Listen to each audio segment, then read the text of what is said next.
In my search for the strange in the world of jewel monsters, I have come across many disturbing tales on the internet. They reflect the dark roots of Yu-Gi-Oh! Tales which give us but a glimpse into the endless expanse of the shadow realm that lies hidden beneath the surface of what otherwise appears a simple trading card game. So now, check you're alone, turn down the light, and be prepared to embrace the darkness.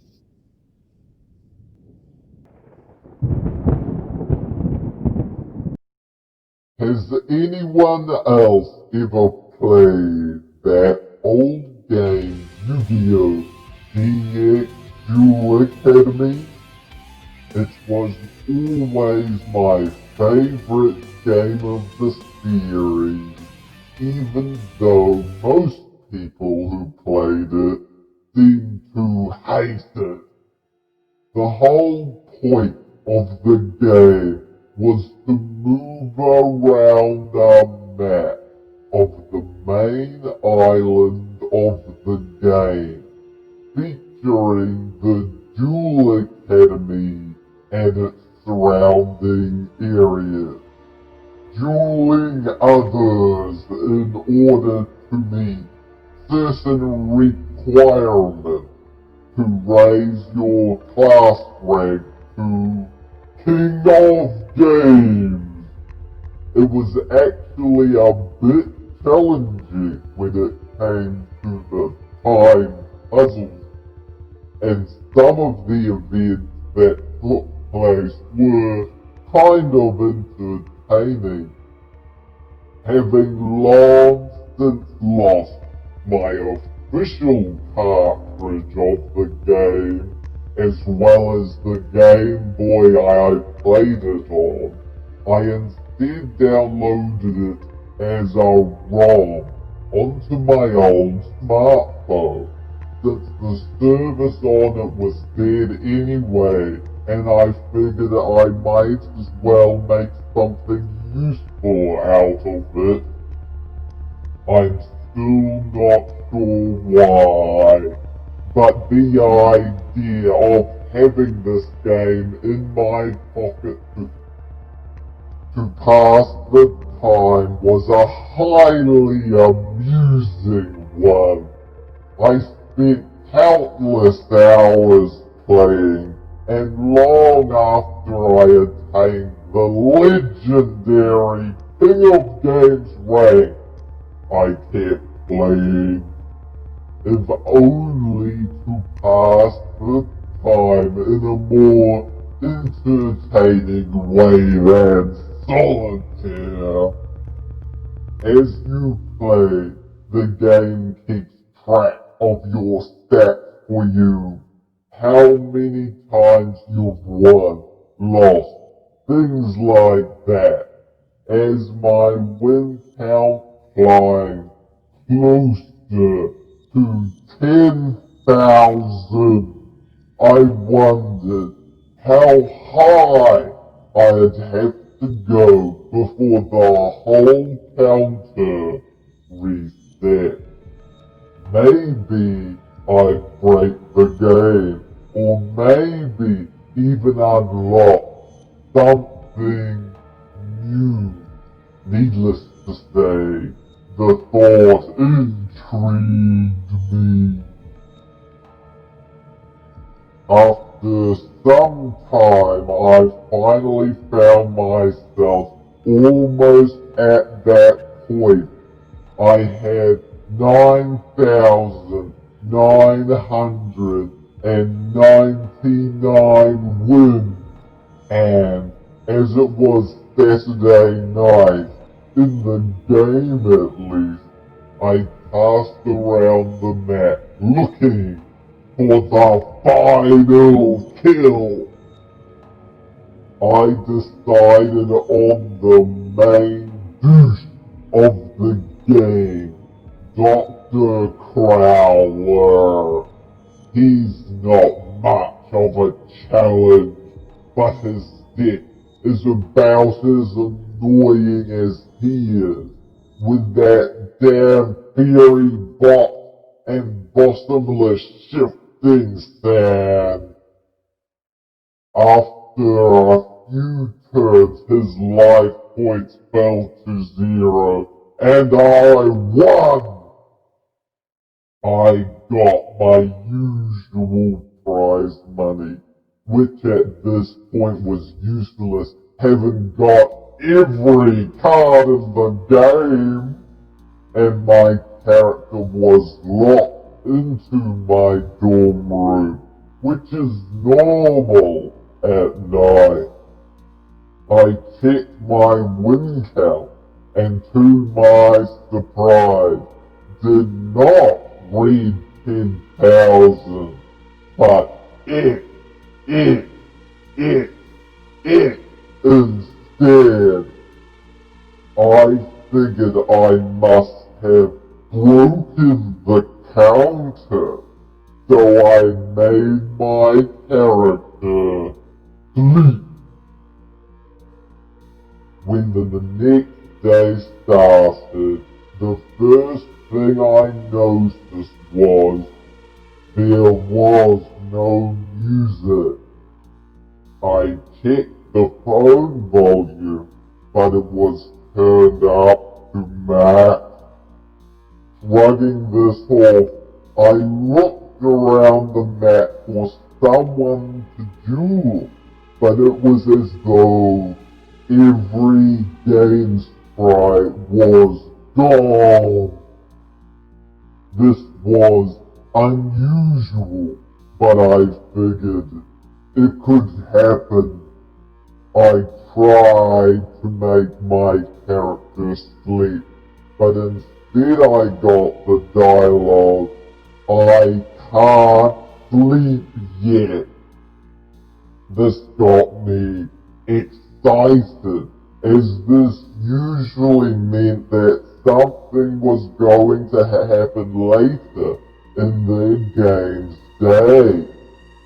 So I picked a random location and pressed A. The game told me no one was there and went back to the map, now late afternoon. Once again, the entire map was empty, and still there was no music to the game. Oddly, the game's sound effect would still play normally. Since the map was still empty, I went back to the dorm room on a whim and tried to sleep again. Once again, I got the "I can't sleep yet" hit and went back to the map. I picked another random location, was once again told no one was there, and the map came back up, now night. This time though, the map had only one location. Stop. This is by no means a unique situation. The map has a tendency to do this at other locations if you schedule a duel with someone via in-game email. What made this strange was that beside the name of the location was the face of the infamous Shadow Duelist. He shows up a couple of times in the game and ends up losing a couple of decent cards if you beat him. This excited me, and since I couldn't go anywhere else on the map, I pressed A. Welcome, player! Yes, you! The one playing this game! The one watching all this on the screen! At this, I laughed. The developers must have had a good chuckle when they broke the fourth wall like this. You are to be commended on doing so well, on defeating so many, but perhaps you seek a greater challenge? Perhaps you'd like to make things a bit more interesting. Why don't we have a duel right now? And to spice things up, let's make this a true shadow duel. You do know the rules of a shadow duel, right? At this point, the game gave me two options to choose from. I could either tell him, of course, or I could tell him, what? Since I didn't live under a rock, I chose, of course. No one played a Yu-Gi-Oh game without knowing what a shadow duel was. In the TV series, a shadow duel was a normal duel played with one difference. The loser's soul would be trapped in the shadow realm forever. A nightmarish place by all accounts. Good. Then let us begin. With that, the screen flashed white, then faded away to reveal a strange sight. We were still at the map area dock, but it looked like someone had used a photo negative of what it should really look like. The shadow duelist himself was normal, but everything else was chromatically inverted. This was a neat effect I wish they had used earlier in the game, but it gave everything a bit of an eerie appearance. After that, the usual coin flip commenced for first turn, and I lost. The game made me go second, which was a minor nuisance at best. As the game board appeared, I noticed that it too looked like a photo negative. The cards still looked normal though, for which I was grateful. As our 2 decks were shuffled and our 5 cards were dealt, I felt a light pressure on my neck and throat, almost as if there were a pair of hands just barely touching me. I swallowed, trying to get rid of the sensation, but it wouldn't go away. Annoyed, I turned my attention back to the game. 8,000 life points, 5 spell trap card zones, 5 monster zones, a graveyard, a fusion deck, the main deck, and a spot for cards removed from play. That was the game board, and this was my kingdom. Here within this game, I was God, and no amusing trick would save this AI from a painful defeat. Or so I thought. It seemed like everything in the game was against me.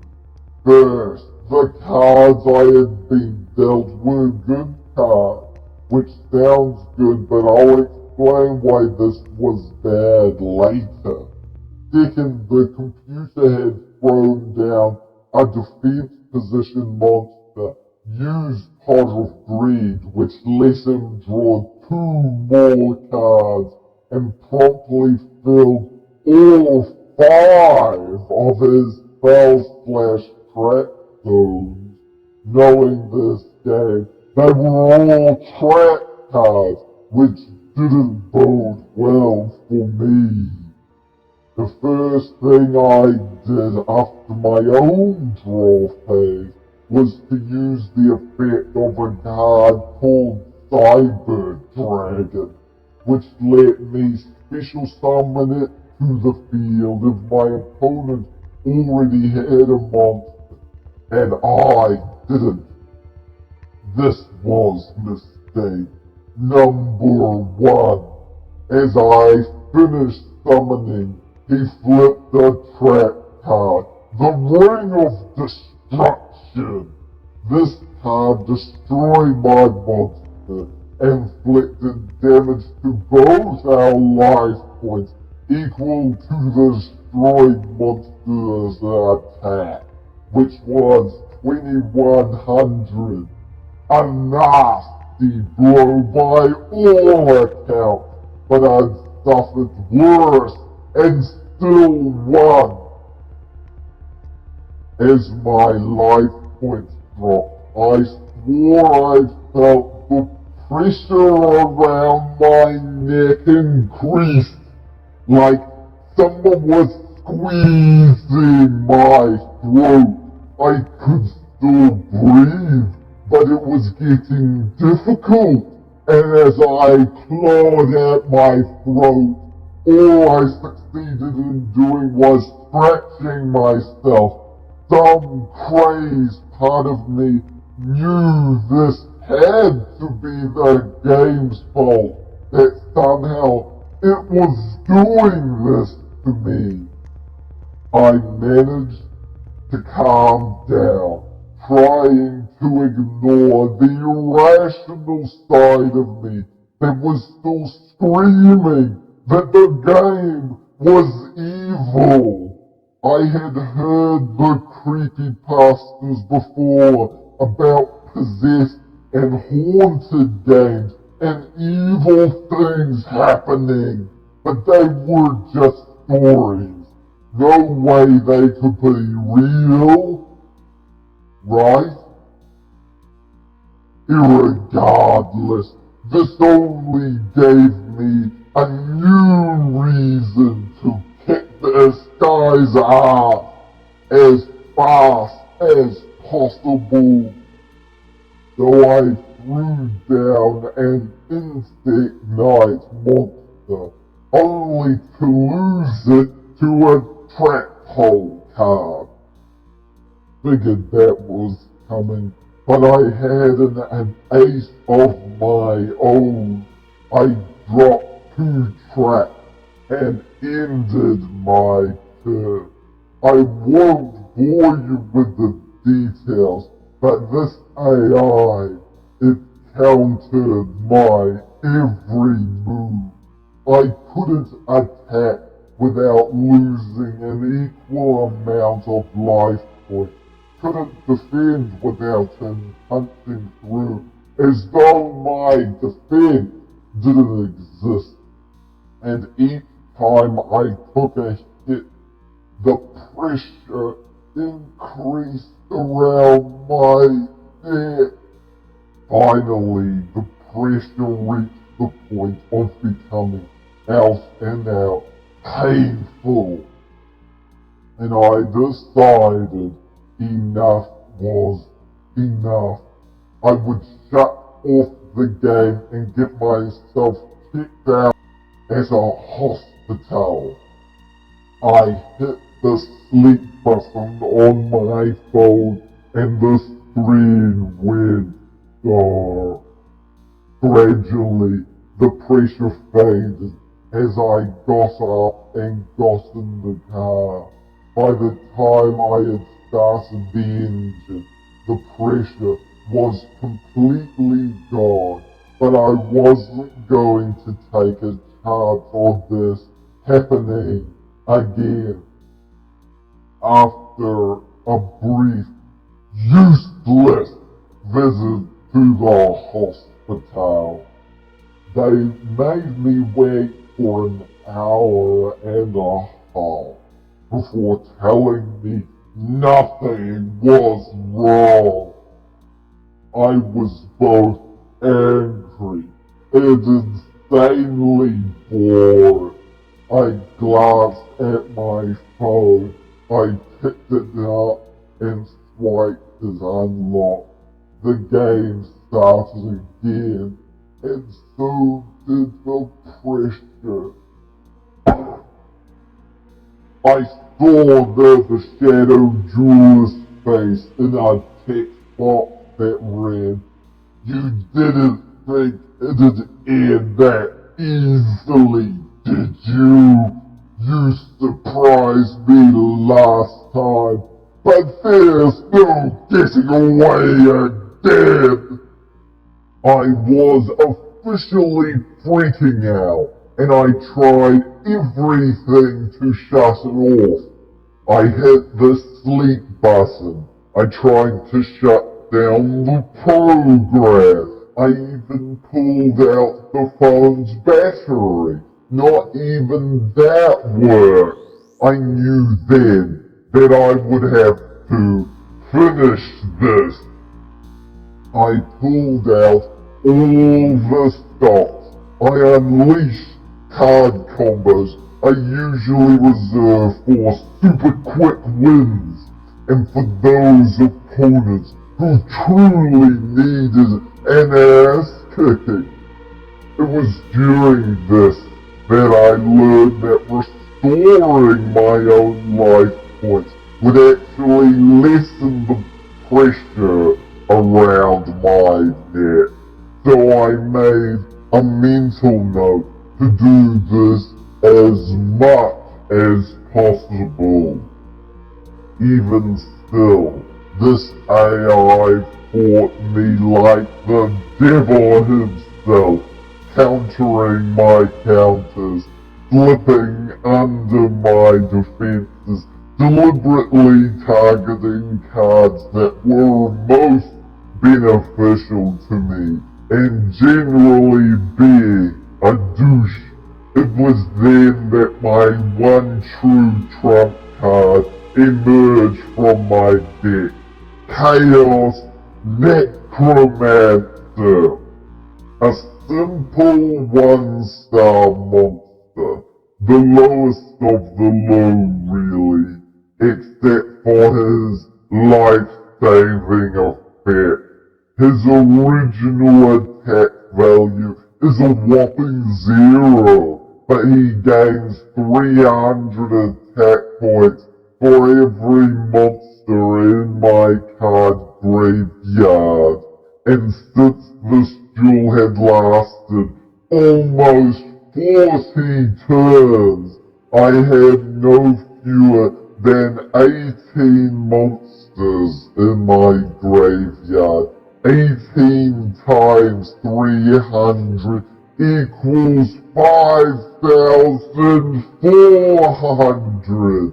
As far as I was concerned, it was the equivalent of a much-needed tactical nuke. With one single attack, I devastated his remaining life points, dropping them to 0, zilch, nada, nothing.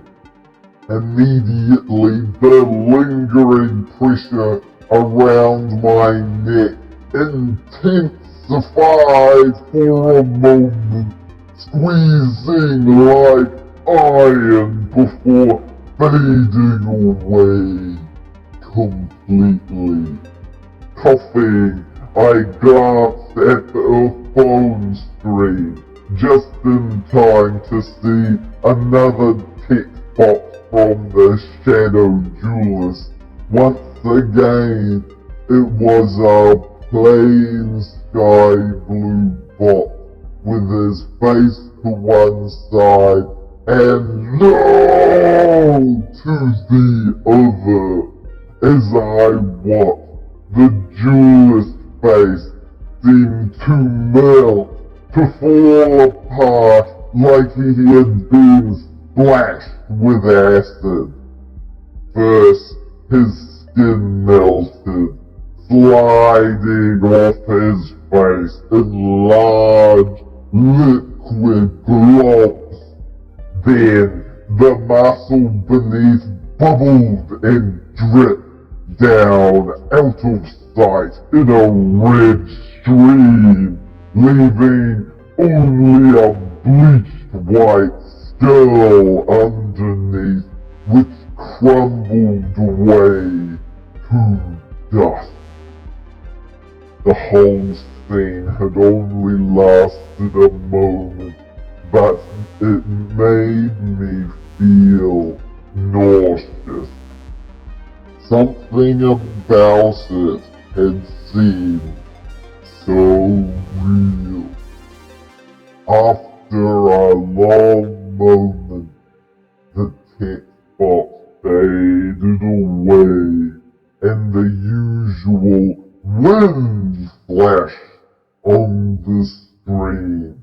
Instead of rewarding me with currency, the game just reset and the intro started up again. I had had enough for tonight and simply closed the program, shut down the phone, and crawled into bed. The next morning I got up and took a shower to wash away all the fierce sweat from last night. As I did, I noticed a huge bruise on my neck, like someone had tried to strangle me. Something told me it would be a very bad idea to go to work with this, so I called in sick. After my shower, I picked up the smartphone and turned it back on. After that, I just held it for a while, debating whether or not I should play the game again.